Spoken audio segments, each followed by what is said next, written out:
Welcome to Empire Building, the podcast where we talk about building big businesses and even bigger lives. I'm your co-host, Bea Williams. I'm Wendy Papazan. And I'm Sarah Reynolds. So happy week of Thanksgiving to our amazing, amazing listeners. Happy Thanksgiving. Yes. Happy Thanksgiving. It is by far my favorite holiday because it's all about family and not as much pressure around gifts and all the pressure that goes with Christmas. I love Christmas too, but I am so thankful for this week. And on behalf of all of us at Empire Building, we're thankful for you guys, our listeners. You have supported us now for how long? How long has it been now? Over way over a year, 18 months. Almost. Yes. 18 months. Yeah. All these 18 episodes, months. 80 plus episodes. Yep. Over 250,000. Yeah, over 250,000 downloads. Quarter of 1,000,000 downloads. That's crazy. When did that happen? Did I miss that don't memo? know. Okay. Very soon. Very soon. Yes. It's exciting. And we truly are grateful for you guys. We started this journey not knowing anything about having a podcast, and it has been fun. I'm not sure we still do, but yeah, exactly. I think we've learned a few lessons. But we digress. Yes, we are grateful for you. That's what we want to make sure that you hear today. We also had a big week in terms of women entrepreneurs this week when we're recording it. Sara Blakely and her amazing company Spanx just broke a glass ceiling for females. Woo! And so we are celebrating that today. Blackstone bought the majority of Spanx, which put Sarah's net worth at over $1.2 billion. By the way, Blackstone, an all-female negotiation team at Blackstone. All female. Yeah. All female negotiation and I think she already had a net worth of probably over $1 billion because she owned the company, but they bought that. Yes. They bought. This was her liquidity event. This was the time where she was cashing out. Yeah. $1.2 billion. Yeah. It's incredible. What a remarkable self-made billionaire. Started the company with $5,000, which is just incredible. And a crazy dream, just a crazy dream. Crazy dream. It's amazing. Which I'm for one thankful for. Spanx am pants personally are my thankful favorite. as well. Yes. I know. It's just so powerful. It's powerful to see what she's done, and it's powerful to see her as a mom and as a wife. She and her husband got married. She was in her late 30s. I think her husband was over 40, and they had 4 kids. And she's been very purposeful and intentional about being a mom. Yeah. So today we are dedicating this episode, our Thanksgiving episode, to females that inspire us, ones that we are thankful for, ones that we look up to for guidance, for inspiration, for mentorship. And Sara Blakely is for sure one of them. I wanted to start us off by sharing actually what her husband wrote. Her husband did a post. She did a post, which was awesome. But then her husband did a post amplifying her. And I want to read that to our listeners. So this is what Sarah's husband said about her. So he said, Jesse Itzler. Mm-hmm. Yes. Thank you, Bea. Who's actually a billionaire entrepreneur. Yes. Also. I knew he was an entrepreneur. I didn't know he was a billionaire with a B. Yeah. Interesting. I think so. Yeah. Cool. I think NetJets or whatever it was. Smart Jets or. I think they are, I think, the definition of a power couple for sure. In their own right, yes. And power couples amplify one another, right? And speaking of which, because I know we're going to read the post that he did on Instagram. If you guys are not following Sara Blakely and Jesse Itzler, here's the thing I love about Sara. Before we go into this, she never paints a picture of looking perfect.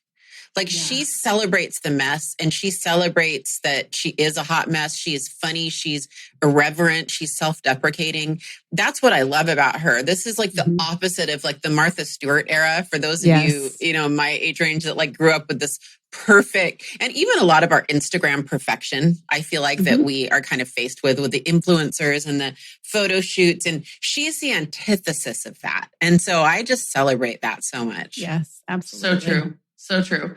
Okay, so this is what he wrote. He said, while 1.2 billion is the headline, the most impressive accolades are what's behind the scenes. Number one, she did it while being an incredibly present mom, wife, daughter, granddaughter, and friend. Even while this deal was closing, she never missed a carpool line. She has had fun, taken care of people, and made the planet a better place along the way. While thousands of companies took money from the government during COVID, Sara refused to take 1 cent of PPE money. Rather, she donated $5 million to support 1,000 female-owned businesses in need. I've got chills with that. Me too. She donated $25 million to charity before the age of 34 and has pledged to give the majority of her wealth away to charity. From the start, she's had the most generous maternity leave program long before companies were doing that for women. She started with a dream and turned it into an empire. She did it with class and integrity. She gave back all along the way, never cutting corners, always focused on her mission, improving the lives of women globally. He ends it with, this sale is the icing on the cake, but to me, the above is what true entrepreneurship should look like. Never allow success to get in the way of what is most important.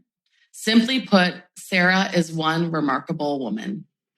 Chills. I'm crying. Chills. Yeah, I'm crying. Yeah, she is the true definition of an empire builder. She is. She built an incredible company, started with nothing, focused on others while being very business savvy along the way. Built a wonderful family life, has a messy marriage, a messy family, and probably has had lots and lots of messes in her business. And from what I understand about her company, she's also an incredible boss. I don't know if you guys saw, but she actually, to celebrate, she gave everybody that worked for her 2 first-class tickets to anywhere in the world.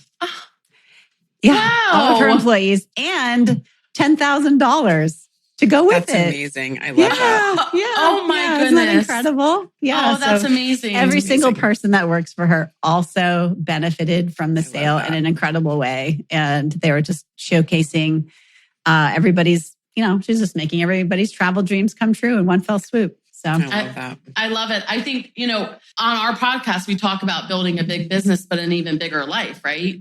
And I think that is what she's been a perfect example of, is making sure that she hasn't let the other circles of her life go as she has built this massive empire.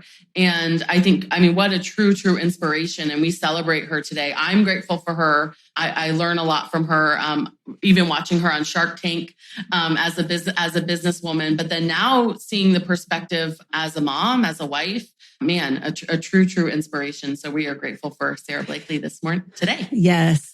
Thank you, Sara. Yeah. Thank you, Sara. Are we sharing because I would love to share something about Sara that has struck me, because I follow her, a lot on Instagram, and I think we all I think we are all just big Sara fans. And Yes. a lot of good Saras in our life, Wendy. Have you noticed? So many Saras. I know. Some spelled correctly, some spelled not correctly. Well, yeah. That's the only negative of Sara Blakely. Yeah. What I have, paid attention to, and it's probably because of my age, is that the timeline of things is that, women have often, it's not black and white, but often they're faced with an option on timing. They can have kids early and then dive into a career, or they can kind of build the career first and then have kids. And that's what she did. Mm-hmm. And, I just love how she just put in the time early on. She saw the vision. She was unwavering and put in the time. And now we're seeing the fruits of her labor. And she cashed out, she did her liquidity event at a time when her kids are really young and formidable. And what a great mom decision. What a great decision for her family to say, I don't need to grind like I've been grinding. I can now pass the reins and use this great capital to make this company even bigger and better, and to give more jobs and careers to people and lend my expertise, but not be in the day-to-day anymore, be a mom and be a wife. And I just celebrate that. I've been moved by that. Is that her plan? I didn't get the sense of that. She's going to be the chairperson of it. It's so kind of like when Bill Gates, I'm assuming, I don't know, but when he left Microsoft the day-to-day and became the chairman, my understanding is they're still involved in the vision and they're on the board of directors, but they're not running the day-to-day of the company. Right. Right. She's not. I read different. That's my guess anyway. No. I read okay. different. Maybe Yeah. She actually posted that she is not going anywhere. Meaning she wants to still be she's still a shareholder. Involved. She is, but she's changing her role as chairwoman. Okay. I don't know. So I think she will be highly Sarah, involved. If you're listening we'll to our podcast. See. Yeah, Sarah, if you're listening, let us know. Sarah, Send we want to know what this looks like, because my interpretation is that she's still going to be involved in the vision and the shaping of the company, and she's not going anywhere. But I got the feeling that she's letting go of some of the reins. I could be wrong. Well, and I have a feeling that she's going to run towards her mission of helping women. Yes. And there's probably going to be a lot of exciting things around that. And one of my takeaways from Sara is that sometimes just being an inspiration is enough. Mm-hmm. I think just being who you are, right, can be enough. And it's great that she's started all these programs to help women. But even if she hadn't, like just being who you are and fulfilling your mission and building a big business, like that's enough. Because I think of all the people that she's inspired, it's so powerful for people to have role models. I mean, that's just really the thing. It's like we can all look at her and think, wow, yeah, okay, I can be a billionaire too. All of a sudden, that's at play for women. And here's the thing. Here's the thing about it. Like, at the end of the day, for those of you, I can't imagine anyone here doesn't know what Spanx is, but it's undergarments that, keep y'all held together. Shapewear. Shapewear, there you go. And she started off, she came on the idea in her younger years when she cut the bottom of pantyhose off. So she put the control top pantyhose and cut the bottom off and said, hey, this is a product where you don't need to wear pantyhose. I did that, by the way, also.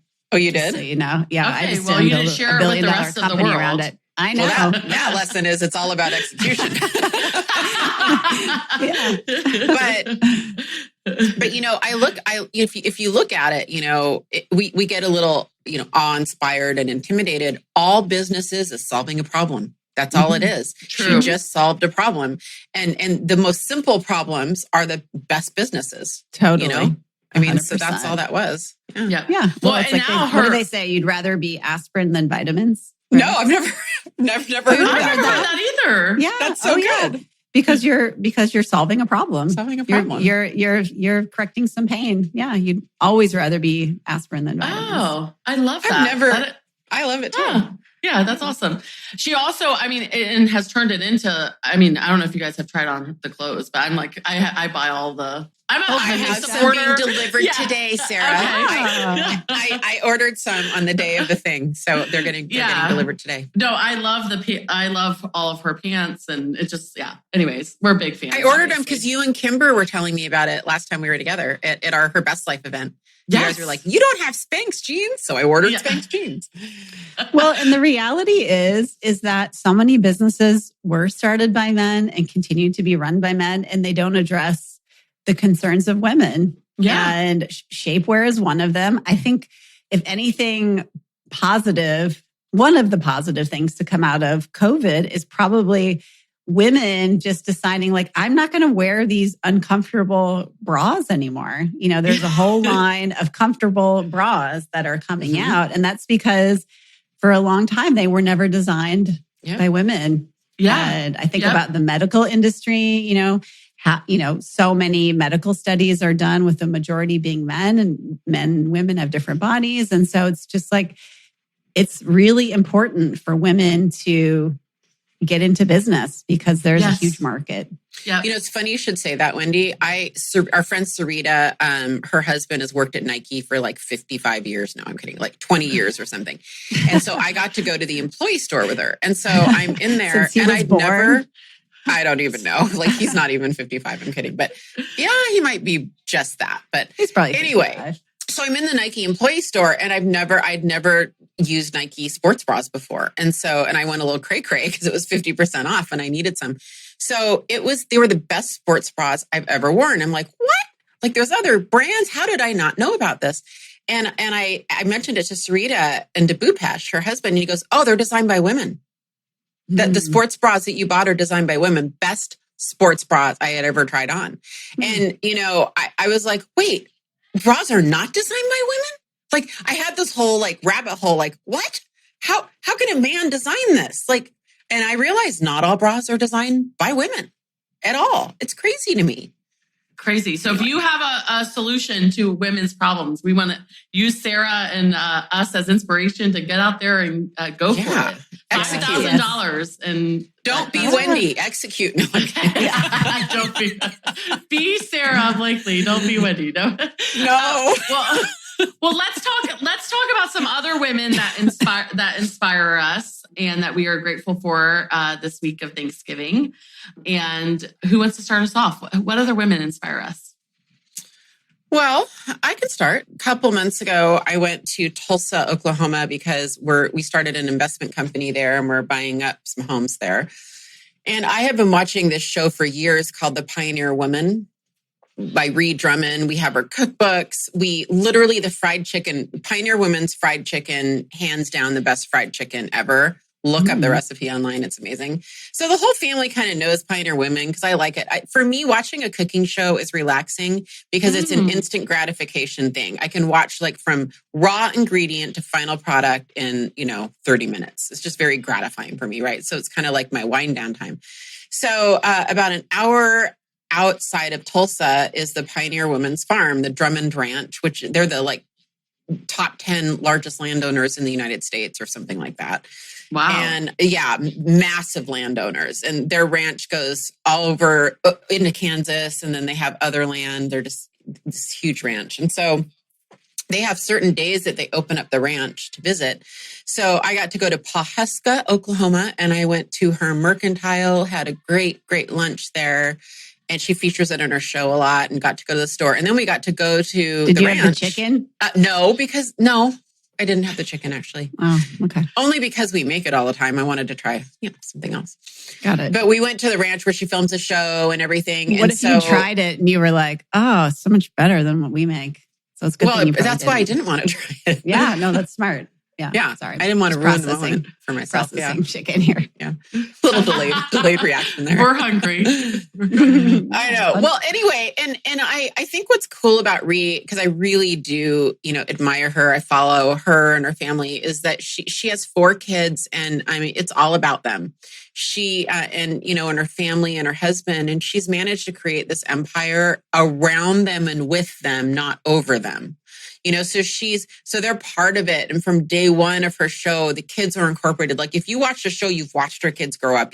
Her daughter just got married. She just had the wedding special, right? So I think what's cool is these women, Sara Blakely, I would say, is included in this. These women who create these empires alongside their family. And I'd like to think that the kids, some of them are going to come into the family business and there's this business legacy that these women have created. And I really admire that, where they, it's just really a cool way to do it where you're not forsaking that. You're actually celebrating that unit, that family unit and you're building an empire with it. That's why I admire her. No, I love it. I had never actually heard of her until you sent us a text saying you were there. And then I did a bunch of reading on her and I was like, oh, wow, she's amazing. Yeah. So I love that you shared that with us. That's awesome. Yeah. Wendy, who inspires you? Well, so I actually got to meet Kendra Scott about 6 weeks ago and take my picture with her. And now I wear all my stacked bracelets just like Kendra Scott. So that was one of my big takeaways. But my other takeaway from meeting her and listening to her speak, I mean, my bracelets look really good these days. Yeah, your wrists were looking beautiful. Okay, I'm not going to lie. I am a huge Kendra Scott stacked bracelet fan, and I've been doing that for years, and I love it. Well, good for you. I'm a slow learner. I'm an executor, Wendy.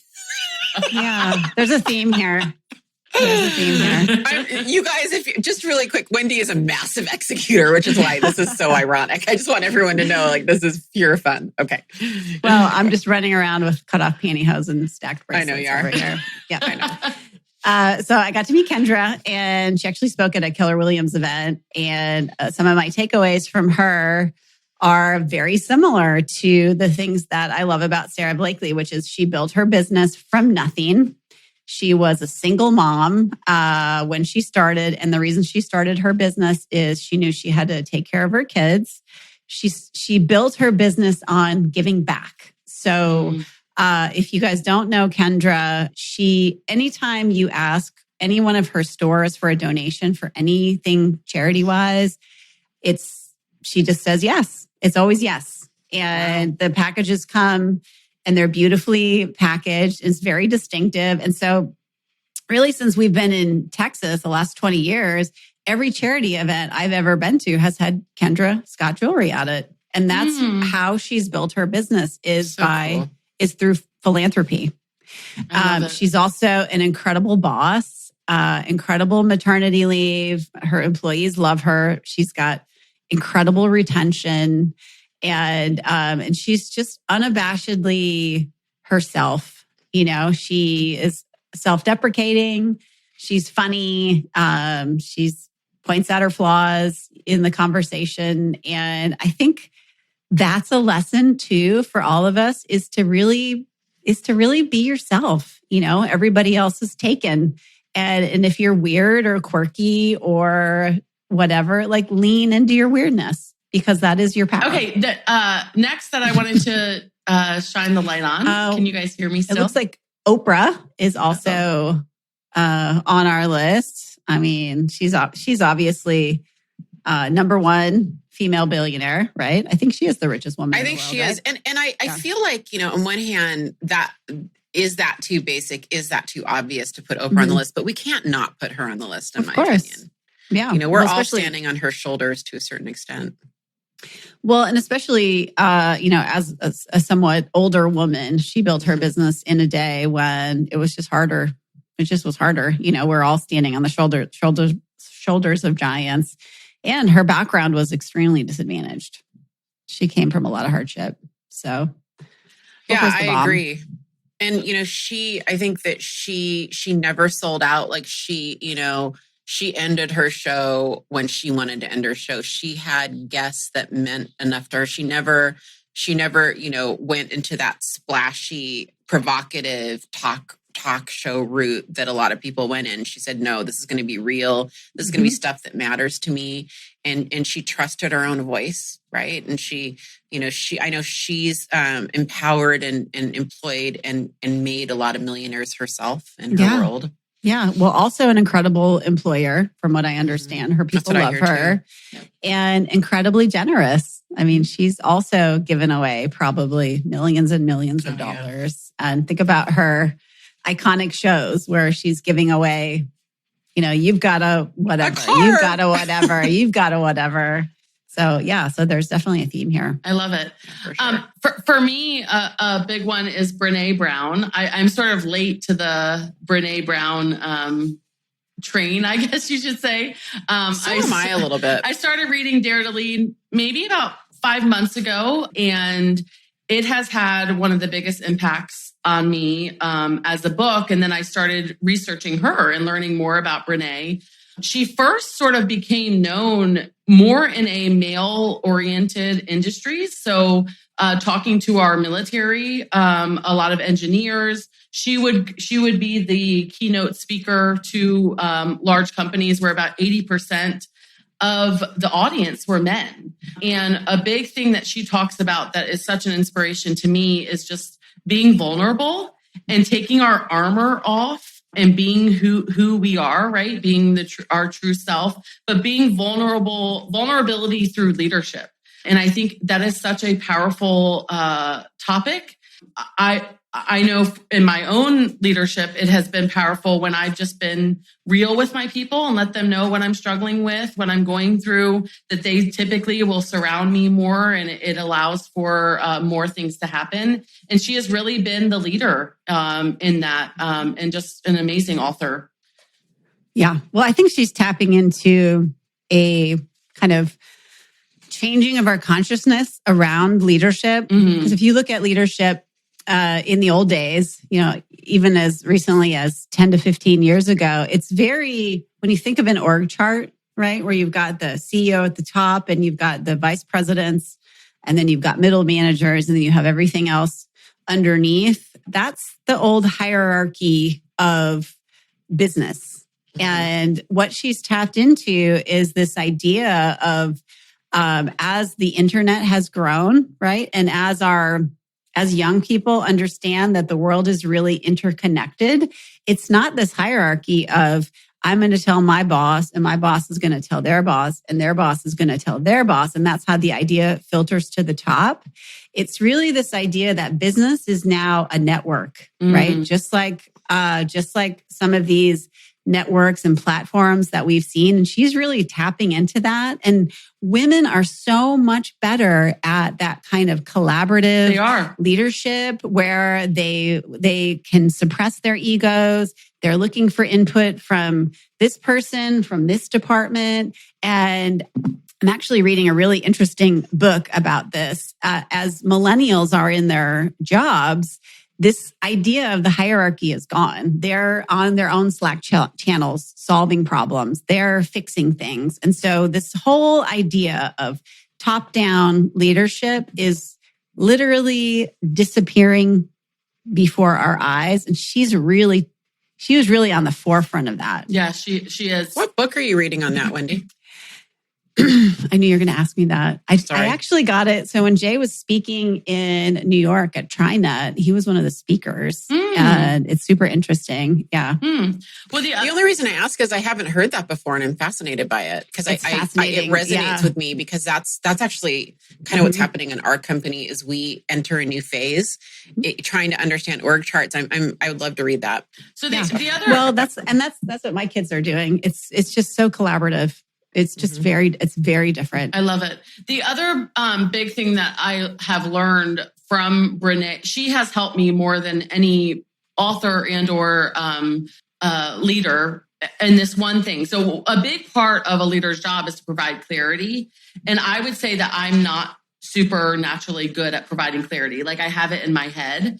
And her scripting on providing clarity to your people is one of the most powerful I've ever learned. And she talks about painting done for your people. So like many of us have a image or a picture of how we define when something is done, but we don't actually tell our people that. It's in our head. And for me, I always had what I painted as done in my head. And then I would have my people almost expect that of my people, that they would know that, right? Which isn't fair. And so she has awesome scripting on how you paint done for your people and give your people clarity. And ever since I implemented that, like I can tell a difference in my people that they feel more empowered to act. And that was really because of Brené. So she has helped me a lot this year, a lot. Is that in Dare to Lead? It is. Sarah? It's in Dare to Lead. Okay. Yeah. I got the book. Oh. What's it called? I can't read it. The Future of Leadership. Elevate Your Influence, Navigate Disruption, Bring Out Their Best by Joshua Medcalf and Seth Madison. I love it. Well, I would love for us to take take sort of a turn in shining a light on maybe a name of a woman that our listeners don't know. All of these are well-known women that have influenced us, but then we have a lot of women that surround us, that inspire us, that we're thankful for, maybe on a personal level and or maybe a lot of people don't know who they are. So, Via, why don't you start us off? Let's name a female. Shine a light on. Who immediately pops to mind because I've had the chance to, spend some one-on-one time with her and pray with her. Kind of, I've been to her house, is Mo Anderson. And Mo Anderson, a lot of people outside of our company wouldn't necessarily know, but she was the first CEO of Keller Williams after Gary launched and founded it. Gary Keller, our founder. And, went on in an era where, it was a little more unusual to be a female CEO. And she to me epitomizes, I think sometimes people of faith get painted as this lamb, touchy-feely, kind of soft way. And she reminds me of Margaret Thatcher. She is very strong and very convicted. And, you wouldn't mess around with her and morally, stood to her principles. And she wore them on her sleeve. Like, what Mo Anderson's values are, what her principles are. And, and she led the company that way. And she shaped the future of a company. I watched, I saw it. I'm feeling the effects of that. Right. And I don't know that a lot of people outside of our industry or even our company would call Mo Anderson a household name. She's a household name at Keller Williams and the brokerage that we're affiliated with. But, she blows me away. She blows me away with her strength and her conviction, her eloquence, her communication, her care and candor simultaneously. She talks about the sandwich, famously, where she'll give you a compliment, slap you with the hard stuff, and then end it with a compliment again, right? So like the hard stuff's in the middle of the sandwich. So the Mo sandwich. So yeah, that's who popped into my head. I love that. I love Mo. Well, the person that I thought of actually was Linda McKissick. She's also an icon in our company. And the reason I admire her is she's really run towards the things in her life and her business that bring her a lot of joy.